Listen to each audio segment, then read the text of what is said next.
Jericho sa pagiging absent sa ABS-CBN Ball 2025, for sure babawi kay Baba Janine. Isang exciting revelation mula kay Jericho Rosales. Matapos maging usap-usapan ang kanyang pagiging absent sa ABS-CBN Ball 2025, nagpahayag si Jericho na tiyak ay babawi siya sa kanyang ka-love team na si Janine Gutierrez sa mga susunod na pagkakataon. Ayon kay Jericho, may mga personal na dahilan kung bakit hindi siya nakapunta sa malaking event, ngunit hindi siya titigil sa pagpapakita ng suporta kay Janine.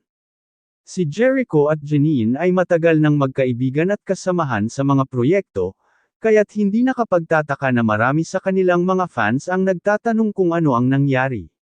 Jericho, bagamat abala sa kanyang mga projects, ay nagsabi na hindi niya pwedeng palampasin ang pagkakataon na makabawi kay Janine sa mga susunod na events.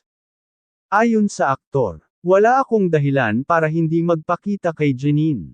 Hindi ko man siya nasamahan sa ABS-CBN Ball, pero for sure babawi ako sa susunod na pagkakataon.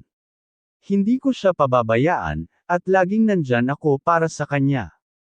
Janine, sa kabilang banda, ay ipinagpatuloy ang kanyang successful career, at bagamat hindi sila magkasama sa ball, ipinahayag niya na walang kahit anong tampuhan o hindi pagkakaintindihan sa pagitan nila ni Jericho. Tulad ng sinabi ni Jericho, walang issue. Minsan lang talaga magkaibang schedule namin, pero hindi ito magiging hadlang sa magandang samahan namin.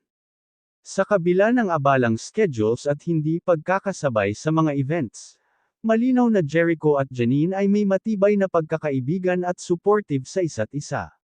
Ang kanilang mga fans ay hindi makapaghintay na makita silang muli sa mga darating na proyekto, at tiyak na babawi si Jericho kay Janine sa susunod na pagkakataon. Like, comment, and subscribe para sa latest updates tungkol kay Jericho at Janine sa Celebrity Hub.